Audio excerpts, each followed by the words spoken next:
Hey guys, welcome back to Cyber Platter. Today we'll go through interview question and answers for ISO 27001. This is part 1. There'll be other videos as well on the same topic, so I'll link them in the description box as and when I upload them. Let's start with the first question. What is ISO 27001 and why is it important for organizations? First, ISO stands for International Organization of Standards. Like the name suggests, it's an international standard. It specifies the requirements for establishing, implementing, maintaining, and continually improving an ISMS, that is Information Security Management System, within the context of an organization. The standard provides a systematic and risk based approach to managing and protecting sensitive information. Let's see now why ISO 27001 is important for organizations. First, information security management. ISO 27001 helps organizations establish a structured framework for managing information security. This includes processes for risk assessment, risk treatment, and the implementation of security controls. Next, risk management. The standard emphasizes a risk based approach requiring organizations to identify and assess information security risks. This enables them to implement controls to mitigate or manage these risks effectively. Next, legal and regulatory compliance. ISO 27001 assists organizations in meeting legal, regulatory, and contractual requirements related to the protection of information. Compliance with the standard demonstrates a commitment to best practices in information security. Next, customer confidence. This certification is often seen as a mark of trust and competence by customers and partners. It provides assurance that an organization is dedicated to securing sensitive information and managing risks. Next, competitive advantage. Organizations with ISO 27001 certification may gain a competitive edge in the marketplace. It can be a differentiator, especially when dealing with clients who prioritize information security in their business relationships. Next, continuous improvement. ISO 27001 encourages a culture of continuous improvement. Through regular reviews, audits, and assessments, organizations can identify areas for enhancement and refine their information security practices over time. Next, prevention of security incidents. By implementing controls and best practices outlined in ISO 27001, organizations can reduce the likelihood of security incidents such as data breaches, unauthorized access, or service disruptions. Next, protection of reputation. A robust ISMS helps protect an organization's reputation by demonstrating a commitment to maintaining the confidentiality, integrity, and availability of information. This is crucial in today's digital age where data breaches can have significant reputational consequences. So, in summary, ISO 27001 is important for organizations as it provides a holistic and systematic approach to managing information security risks, ensuring compliance, and building trust with stakeholders. It establishes a foundation for a proactive and resilient information security posture. Let's go to the next question. Can you explain the main components of an ISMS, that is Information Security Management System, according to ISO 27001? So, an information security management system is a systematic approach to managing sensitive company information, ensuring its confidentiality, integrity, and availability. ISO 27001 outlines the requirements for establishing, implementing, maintaining, and continually improving an ISMS. Let's see the main components of an ISMS according to ISO 27001 now. First, information security policy. An organization's commitment to information security is formalized in the information security policy. It sets the overall direction and objectives for information security within the organization. Next, risk assessment and management. The organization identifies and assesses information security risks that could impact the confidentiality, integrity, or availability of sensitive information. A risk treatment plan is then developed to address and mitigate identified risks. Next, SOA, that is Statement of Applicability. The SOA is a document that identifies the controls selected and applied by the organization and the justification for their inclusion based on the results of the risk assessment. Next, information security objectives. The organization establishes specific objectives to achieve within the ISMS. These objectives should be aligned with the information security policies and may relate to risk reduction, compliance, or other security goals. Next, risk treatment plan. This plan outlines the actions that organizations will take to treat or manage identified information security risks. It includes the selection and implementation of security controls to mitigate risks to an acceptable level. Next, roles and responsibilities. Clearly defined roles and responsibilities ensure that individuals within the organization understand their roles in implementing and maintaining the ISMS. This includes the appointment of an ISO, that is Information Security Officer. Next, training and awareness programs. Employees need to be aware of their roles and responsibilities regarding information security. Training and awareness programs help in building a security conscious culture within the organization. Next, information security controls. These are the specific measures or safeguards put in place to address identified risks. Controls can be technical, procedural, or organizational and are selected based on the organization's risk assessment and the controls listed in ISO 27001 Annex A. Next, monitoring and measurement. The organization establishes processes for monitoring, measuring, analyzing, and evaluating the effectiveness of the ISMS. This includes regular audits, reviews, and assessments to ensure that the ISMS is functioning as intended. Next, documentation and record keeping. The ISMS requires the creation and maintenance of documentation, including policies, procedures, and records. This documentation provides evidence of the implementation and effectiveness of the ISMS. Next, incident management. Procedures for identifying, reporting, and responding to information security incidents are established to minimize the impact of security breaches. This includes communication and reporting processes. Next, continuous improvement. The organization commits to continually improving the effectiveness of the ISMS.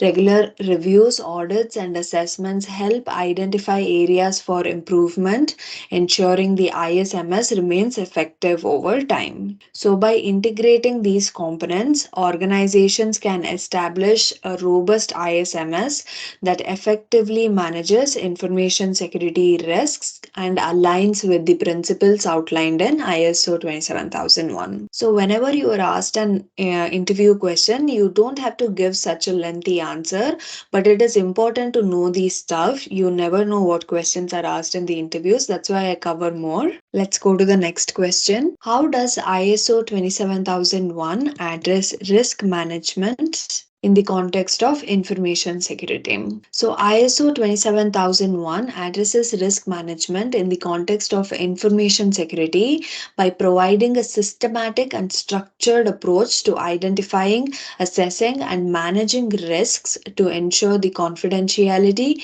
integrity, and availability of sensitive information. Now let's see the key steps in the risk management process in ISO 27001. First one is risk assessment. Organizations are required to systematically identify and assess information security risks. This involves identifying assets, assessing the vulnerabilities and threats to those assets, and determining the potential impact of a security incident. Next, risk identification. The organization identifies and catalogs the assets that need protection, including information, systems, and processes. It also identifies potential vulnerabilities and threats that could impact the confidentiality, integrity, and availability of those assets. Next, risk analysis. The identified risks are analyzed based on their likelihood and potential impact. This analysis helps prioritize risks, focusing on those that pose the greatest threat to the organization's information security objectives. Next, risk evaluation. The organization evaluates the significance of the identified risks in the context of its risk criteria. This involves determining which risks are acceptable and which require treatment to bring them down to an acceptable level. Next, risk treatment. For risks that are deemed unacceptable, the organization develops a risk treatment plan. This plan outlines the specific measures or controls that will be implemented to reduce, mitigate, or eliminate the identified risks. Next, statement of applicability SOA. Like I mentioned before, this is a document that lists all the controls selected by the organization to address the identified risks. It provides justification for the inclusion or exclusion of specific controls based on the risk assessment. Next, implementation of controls. Based on the risk treatment plan and the SOA, the organization implements the selected controls. These controls can be technical, procedural, or organizational measures designed to manage and mitigate information security risks. Next, monitoring and review. The organization establishes processes for ongoing monitoring, measurement, analysis, and evaluation of the implemented controls. This ensures that the controls are effective in managing the identified risks and that adjustments can be made as needed. Next, continuous improvement. ISO 27001 emphasizes the importance of a continual improvement process. Organizations regularly review and update their risk assessment and treatment processes to adapt to changes in the business environment, technology, and threat landscape. So, by following these steps, organizations can systematically address information security risks, make informed decisions about risk treatment, and establish a resilient information security management system that is in accordance with ISO 27001. This risk management process helps organizations proactively protect their sensitive information and adapt to evolving security challenges. Let's go to the next question. Determine the importance of asset classification and control in the context of ISO 27001. Asset classification and control play a crucial role in the context of ISO 27001, contributing to the establishment of a robust ISMS.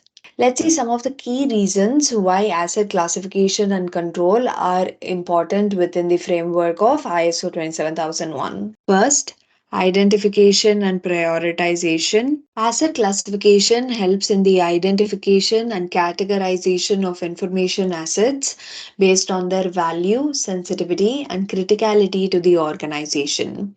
This classification allows for the prioritization of efforts and resources to protect the most critical assets. Next, risk management. Asset classification is integral to the risk management process. By understanding the value and importance of different assets, organizations can assess risks more effectively and implement appropriate security controls to mitigate potential threats. Next, Tailored security controls. Different assets may require different levels of protection.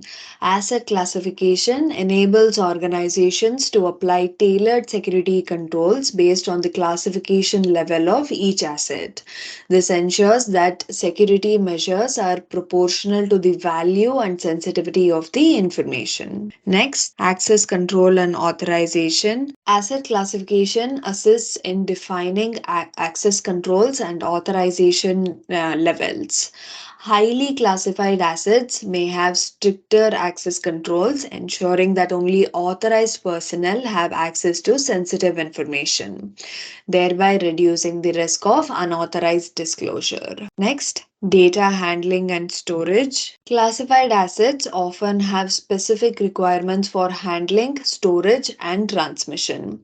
Asset classification helps define appropriate data handling procedures, encryption requirements, and storage conditions to maintain the confidentiality and integrity of sensitive information. Next, incident response planning. In the event of a security incident, knowing the classification of assets helps organizations prioritize their incident response efforts. Response plans can be tailored based on the criticality of the affected assets, minimizing the impact of the incident. Next, compliance with legal and regulatory requirements. Many legal and regulatory frameworks require organizations to protect sensitive information.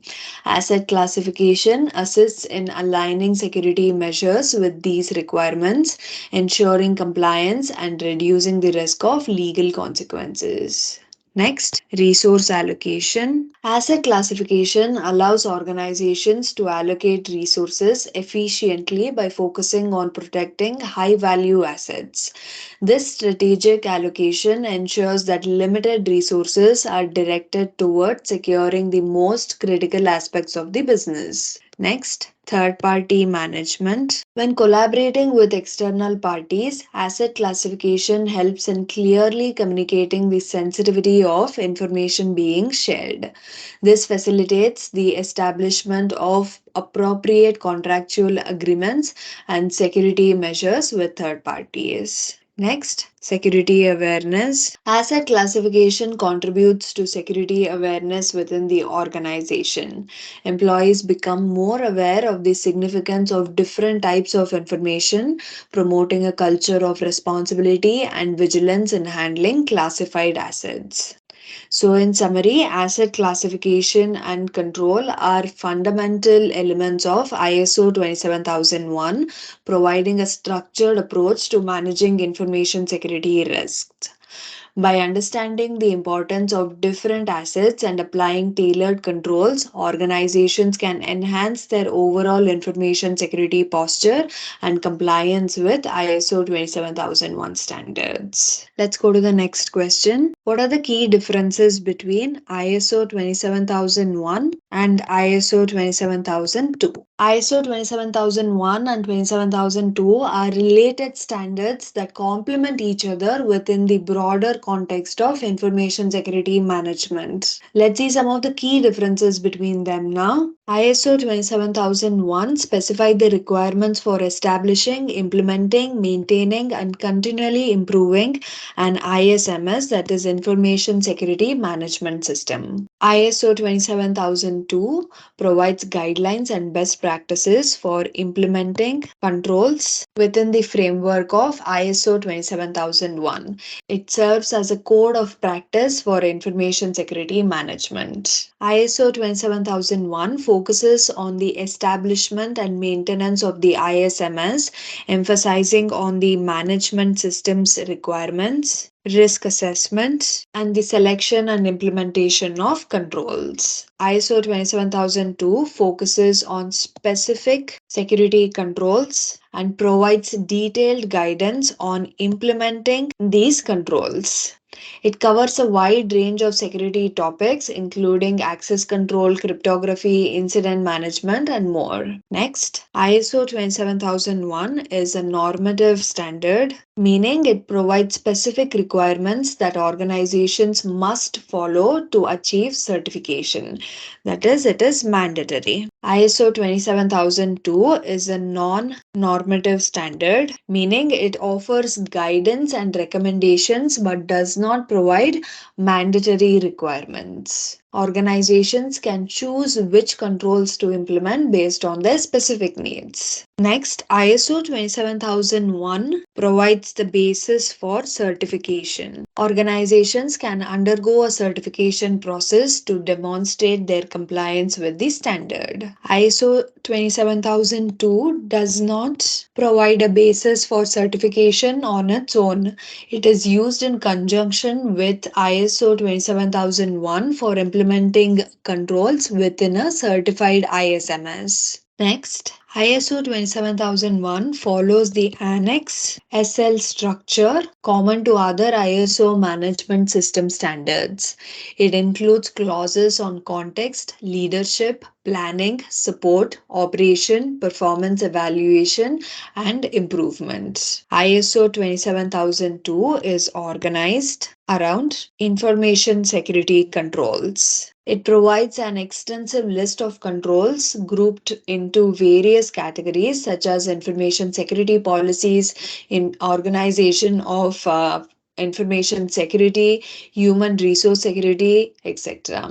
Next, ISO 27001 is applicable to all types and sizes of the organizations. Its generic requirements make it adaptable to various industries and sectors. ISO 27002 is applicable as a reference guide for organizations implementing information security controls. It provides more specific guidance on control implementation, but it is not intended for certification. So, in summary, ISO 27001 provides the framework for establishing an ISMS and achieving certification, while ISO 27002 offers detailed guidance on implementing specific information security controls within that framework. Organizations typically use these standards together to create a comprehensive and effective approach to information security management. Let's go to the next question. How does ISO 27001 address third-party risk management? ISO 27001 addresses third-party risk management by incorporating specific controls and requirements within its framework. Third-party risk management is crucial for organizations that rely on external parties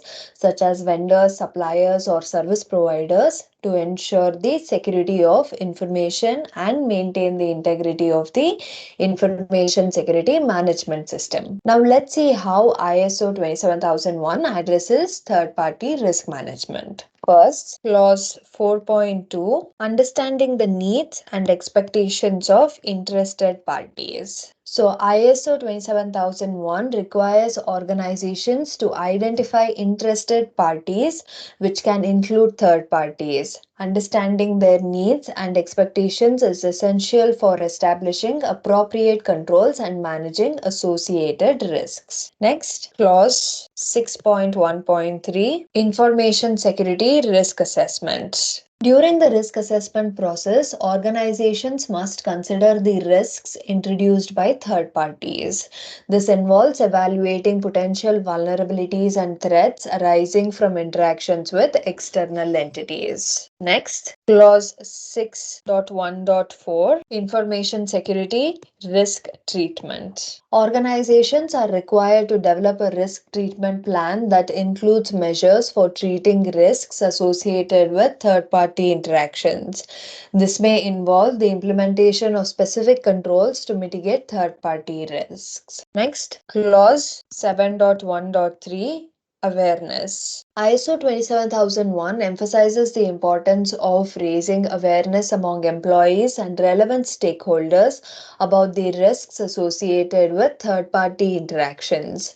This awareness is crucial for ensuring that personnel understand their roles in mitigating third-party risks. Next, clause 9.1.1, monitoring, measurement, Analysis and evaluation. Organizations need to establish processes for monitoring and evaluating the performance of third parties concerning information security.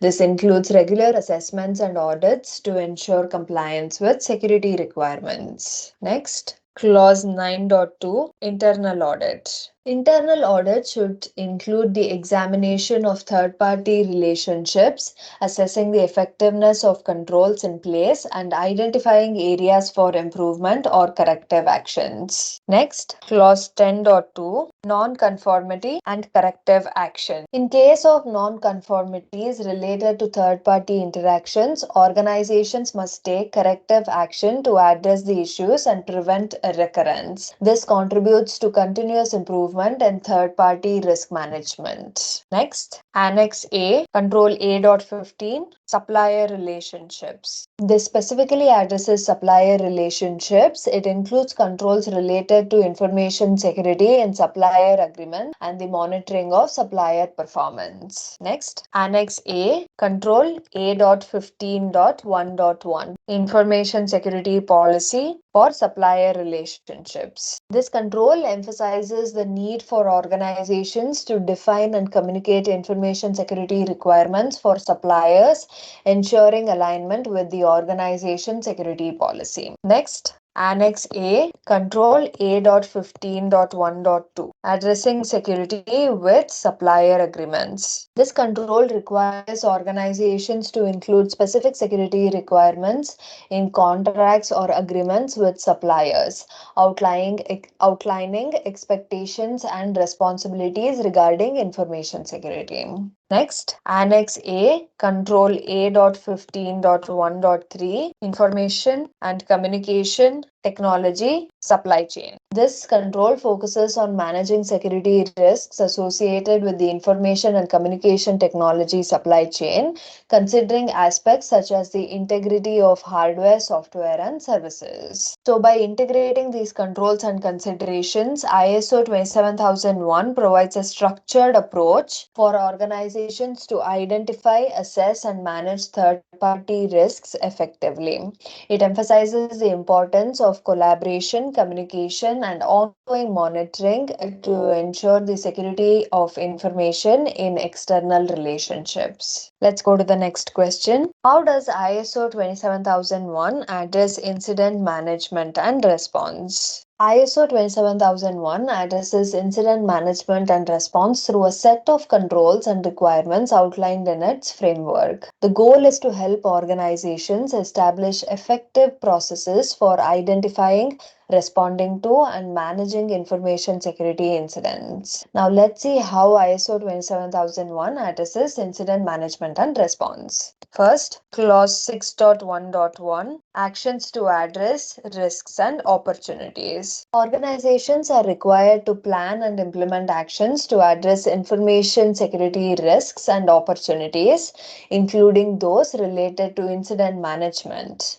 This involves establishing a proactive approach to identifying and mitigating potential incidents. Next, Clause 6.1.3 Information Security Risk Assessment. As part of the risk assessment process, organizations must consider the risks associated with information security incidents. This includes evaluating the likelihood and potential impact of incidents and incorporating them into the overall risk treatment plan. Next, Clause 7.1.3 Awareness. ISO 27001 emphasizes the importance of creating awareness among employees regarding the potential for information security incidents. This includes training and communication to ensure that personnel can recognize and report incidents. Next, Clause 8.2 Monitoring, Measurement, Analysis, and Evaluation. Organizations need to establish processes for monitoring, measuring, analyzing, and evaluating the performance of the information security management system.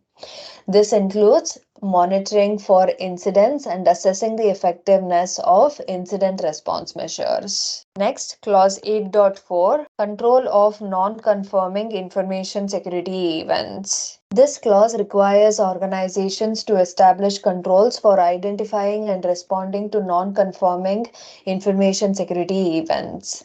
It ensures that incidents are promptly addressed to prevent their escalation. Next, clause 9.2. Internal audit. Internal audits should include the examination of incident management processes to assess their effectiveness.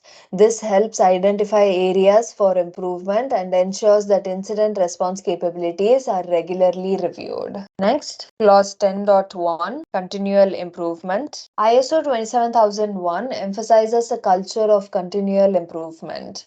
Organizations should continually assess and enhance their incident management and response processes based on lessons learned from previous incidents and changes in the information security landscape. Next, Annex A, Control A.16, Information Security Incident Management. This annex provides specific controls related to information security incident management.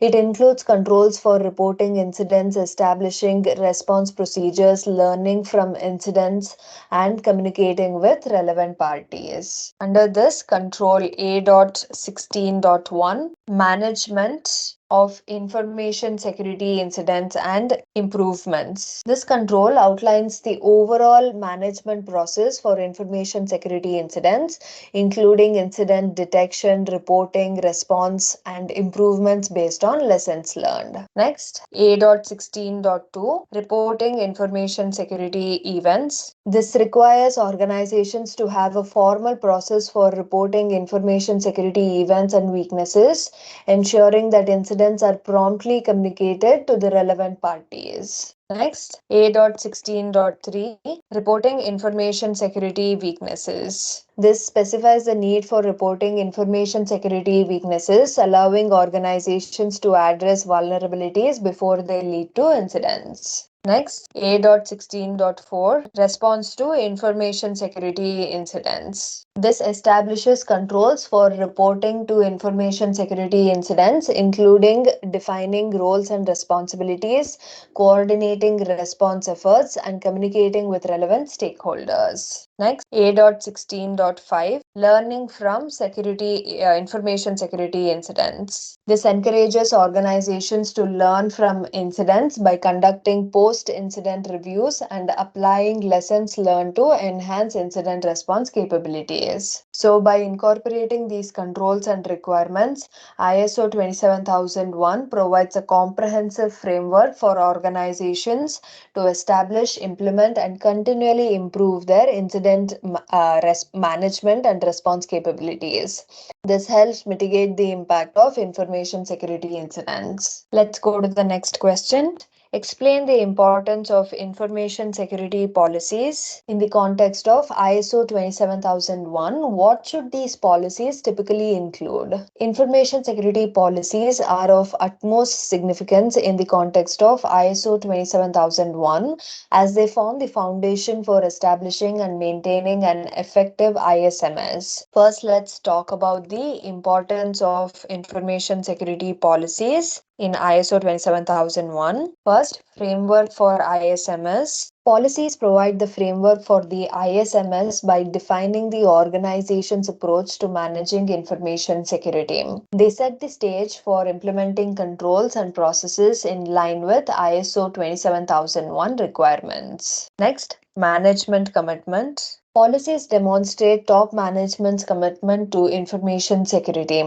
The existence of well-defined policies indicates that information security is a priority and is endorsed at the highest levels of the organization. Next, risk management. Policies guide the organization in its risk management efforts. They articulate the approach to risk assessment, treatment, and the selection of security controls to protect against potential threats to information assets. Next, legal and regulatory compliance. Policies help ensure compliance with legal and regulatory requirements related to information security.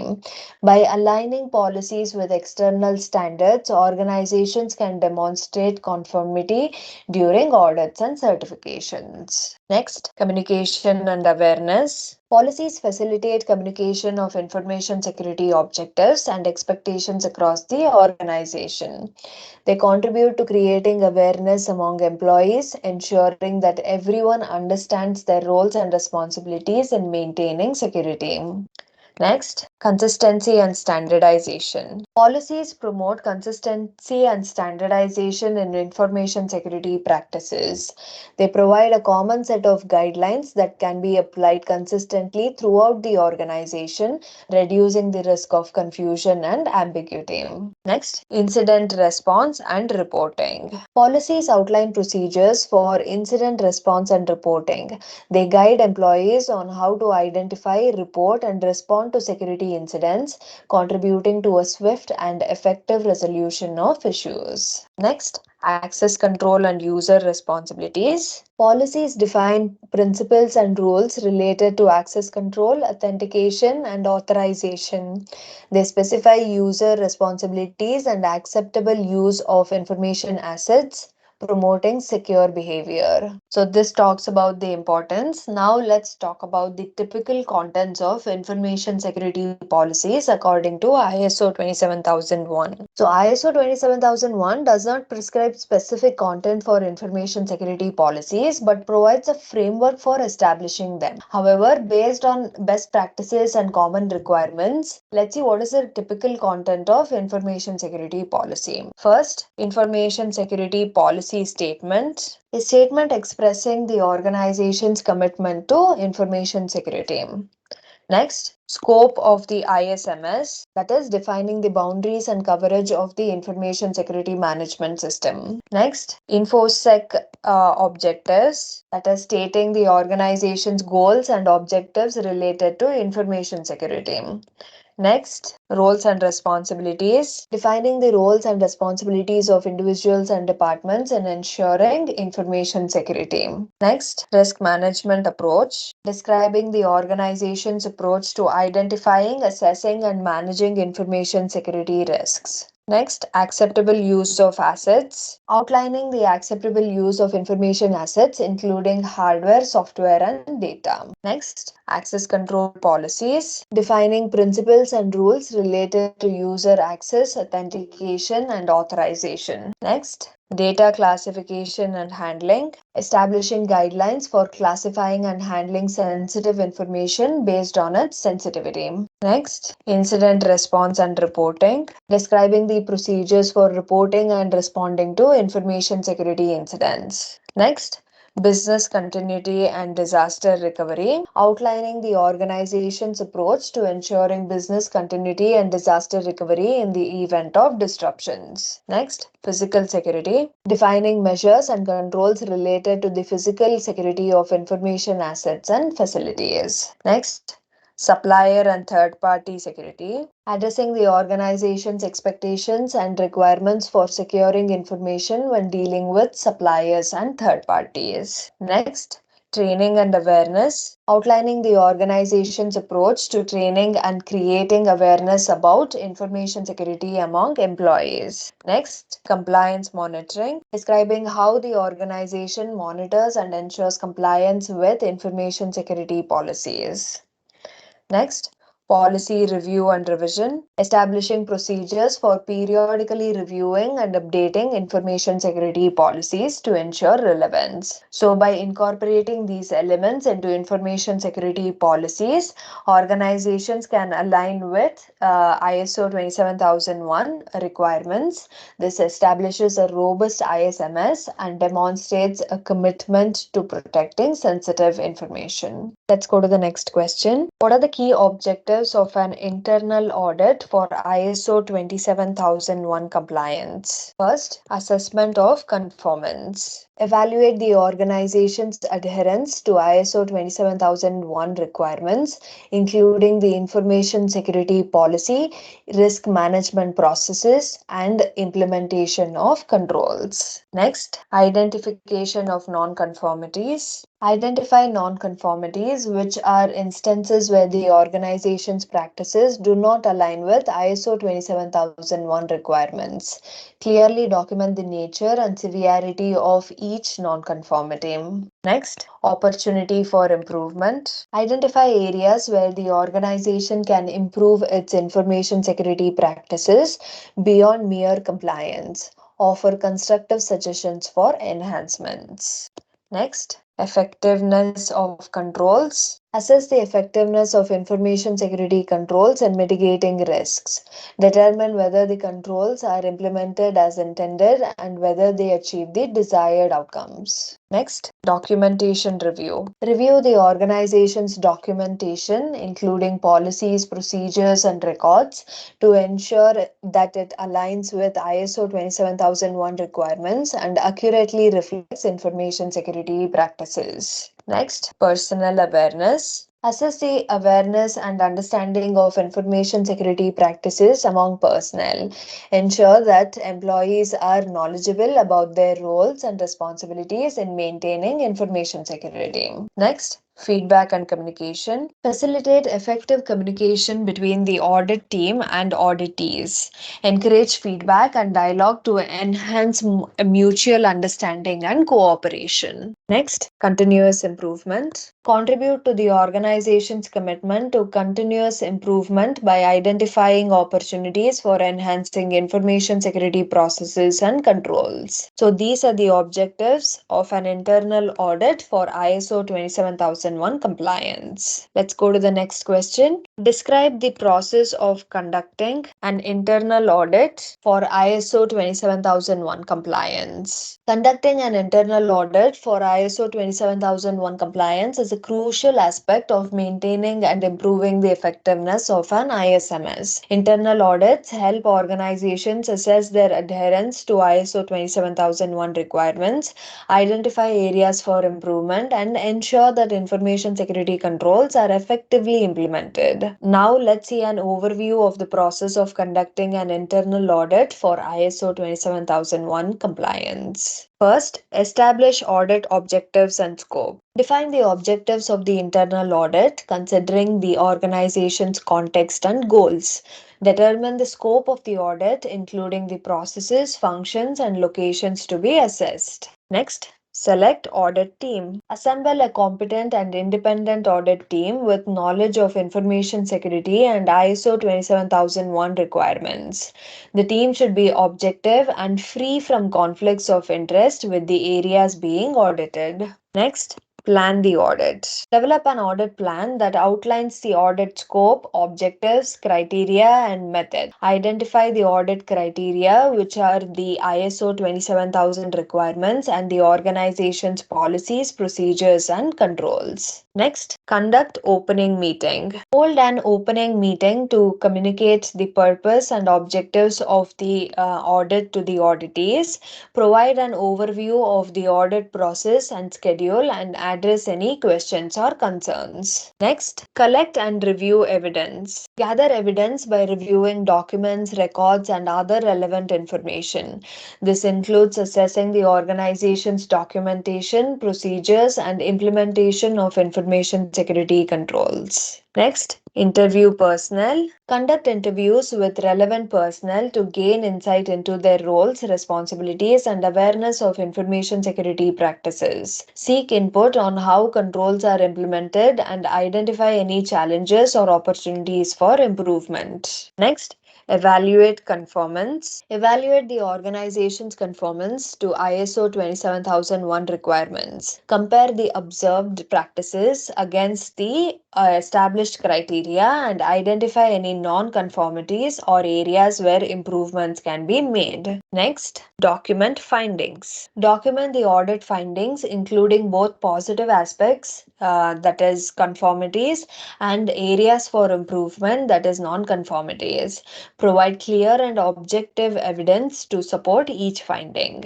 Next, conduct closing meeting. Hold a closing meeting to communicate the audit results to the auditees.